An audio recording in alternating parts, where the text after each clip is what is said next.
अवधूत चिंतन श्री गुरुदेव दत्त श्री स्वामी समर्थ। तुम्हा सर्वांचं आपल्या स्वामी शक्ती या चॅनल मध्ये मनापासून स्वागत आहे। स्वामी तुम्हा सर्वांच्या सर्व चांगल्या इच्छा पूर्ण करोत एवढीच स्वामींच्या चरणी प्रार्थना करते आणि आपल्या आजच्या या नवीन आणि सुंदर व्हिडिओला पुन्हा एकदा नव्याने सुरुवात करते। बघताना बघाच मंगळवार आणि आजच्याच दिवशी आलेला आहे अंगारक योग। खरं तर ज्याही संकष्टीच्या दिवशी म्हणजे संकष्टी चतुर्थीच्या दिवशी मंगळवार असतो तर त्या दिवशी आपण अंगारकी योग साजरा करत असतो। हा योग क्वचित कधीतरीच पाहायला मिळतो, मात्र हा दिवस योगायोगानेच येत असतो आणि या 2024 मधील ही पहिली अंगारकी चतुर्थी आहे। आजचा दिवस उपाय उपासना करण्यासाठी आणि बाप्पांना प्रसन्न करण्यासाठी अत्यंत महत्त्वाचा आहे। आजच्या या व्हिडिओमध्ये मी तुम्हाला आज असणाऱ्या अंगारकी चतुर्थीचा एक अत्यंत प्रभावी उपाय सांगणार आहे। बघा, आजच्या दिवशी तुम्हाला या एका ठिकाणी हा एक दिवा लावायचा आहे। दिव्याखाली ही एक वस्तू ठेवायची आहे आणि दिव्यात ही एक वस्तू तुम्हाला टाकायची आहे। जर आजच्या दिवशी तुम्ही या एका ठिकाणी हा दीपदान केला तर साक्षात गणपती बाप्पा प्रसन्न होतील। बाप्पा स्वतः तुम्हाला आशीर्वाद देतील, तुमच्या मनातील प्रत्येक इच्छा पूर्ण करतील, आयुष्यातील संकटांचा नाश करतील, विघ्नांना दूर करतील आणि तुमच्या ज्या ज्या इच्छा आहेत त्या सर्व इच्छांची ते पूर्तता करतील। घरात खूप कर्ज झालेलं असेल, सतत संकट येत असतील, घरामध्ये सतत दारिद्र्य असेल, गरिबी काही केल्या हटत नसेल तर या एका दीपदानाने तुमच्या आयुष्यातील सर्व कर्जांचा, संकटांचा, विघ्नांचा आणि दारिद्र्याचा नाश होईल। बघा, आजचा दिवस म्हणजे संकष्टीचा दिवस हा दानधर्म करण्यासाठी, दीपदान करण्यासाठी, स्नानासाठी, गोमातेच्या सेवेसाठी आणि तुळशी मातेच्या पूजनासाठी विशेष महत्त्वाचा आहे। आता काय उपाय आहे, कुठली सेवा आहे, दीपदान कुठे करायचं आहे, हे सगळं काही मी पुढे तुम्हाला सांगणार आहे। फक्त त्यासाठी आपला आजचा व्हिडिओ स्किप न करता शेवटपर्यंत बघा आणि जे चॅनलवरती नवीन असतील त्यांनी लगेचच आपल्या चॅनलला सबस्क्राईब करा, कारण तुम्ही आपला चॅनल सबस्क्राईब केल्यामुळे मी पुढचे जे काही व्हिडिओ बनवेन ते सर्वात आधी तुम्हा सर्वांपर्यंत पोहोचतील। बघा, आपल्याला काय करायचंय तर आज संध्याकाळी 5 ते रात्री 8-9च्या आतमध्ये ही जी सेवा आहे ती आपल्याला करायची आहे। याच्यासाठी तुम्हाला एक दिवा घ्यायचा आहे। तुमच्या घरात तुम्ही ऑलरेडी देवघराच्या समोर एक दिवा लावलेला आहे किंवा तुम्ही तुळशीजवळ ही दिवा लावलेला आहे, तर आपल्याला या उपायासाठी वेगळा दिवा लागणार आहे। तोच दिवा नाही तर यासाठी एक वेगळा दिवा घ्यायचा आहे। मी तर सांगेल की जो दिवा घ्याल तो कणकेचा घ्या, कारण कणकेचा दिवा हा सर्व दिव्यांपैकी सर्वश्रेष्ठ मानला जातो। ठीक आहे, कणकेचा दिवा घ्यायचा आहे आणि या दिव्यामध्ये एक फुलवात, ज्याला गोलवात असं म्हणतो, ही गोलवात घालायची आहे। यामध्ये स्वच्छ शुद्ध थोडंसं तूप घालायचं आहे। तूप शक्य नसेल तर तुम्ही तेल घातलं तरीही चालेल।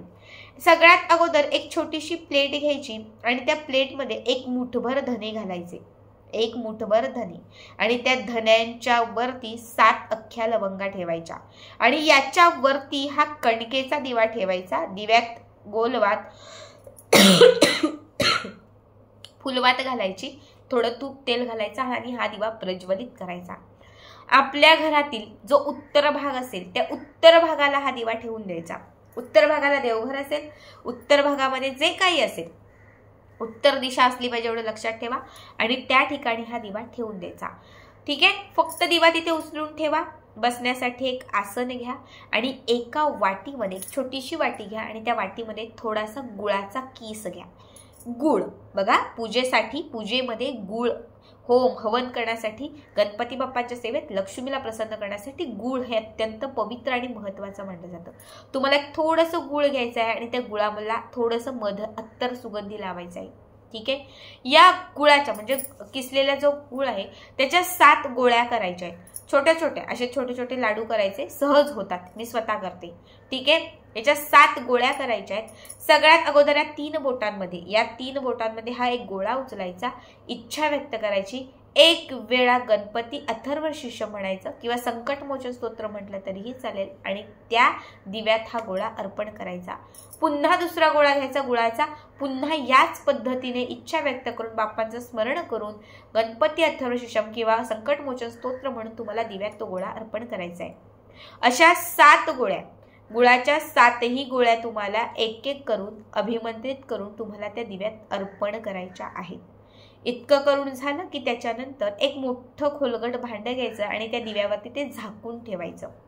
एक 2-4 तासाने ते भांडं काढायचं आणि त्या भांड्याला साठलेलं जे काळं आहे ते एकत्रित करायचं, म्हणजे काजळी. ही काजळी एकत्रित करून ती एका डब्यामध्ये किंवा प्लास्टिकच्या भांड्यात ठेवायची. छोटासा एक टिक्का आपल्या कपाळाला लावायचा आणि ती काजळी ठेवायची. जेव्हा तुम्ही घराच्या बाहेर पडाल, जेव्हा शुभ कामांसाठी बाहेर पडाल किंवा महत्त्वाच्या कामांसाठी बाहेर पडाल, तेव्हा ती काजळीचा जो टिक्का आहे तो नेहमी कपाळाला किंवा कानाच्या पाठी लावायचा आणि बाहेर पडायचं. प्रत्येक क्षेत्रात यश मिळेल, बाप्पांचा आशीर्वाद राहील. त्या काजळीतून एक ऊर्जा, एक शक्ती तुम्हाला मिळत राहील, जी शक्ती तुम्हाला प्रत्येक गोष्टीत यशस्वी करत राहील. ठीक आहे. त्याच्यानंतर हा जो दिवा आहे हा असाच पेटता ठेवा, रात्रभर पेटता ठेवा. दुसऱ्या दिवशी म्हणजे उद्याच्या दिवशी काय करायचं तर आता दुसऱ्या दिवशी दिवा विझलेला असेल, त्यावेळेस दिवा जो आहे कणकेचा दिवा घेतलेला असेल तर तो गोमातेला वगैरे खाऊ घाला. आणि जर तुम्ही दुसरा कुठला दिवा घेतलेला असेल तर तो घासण्यासाठी घ्या.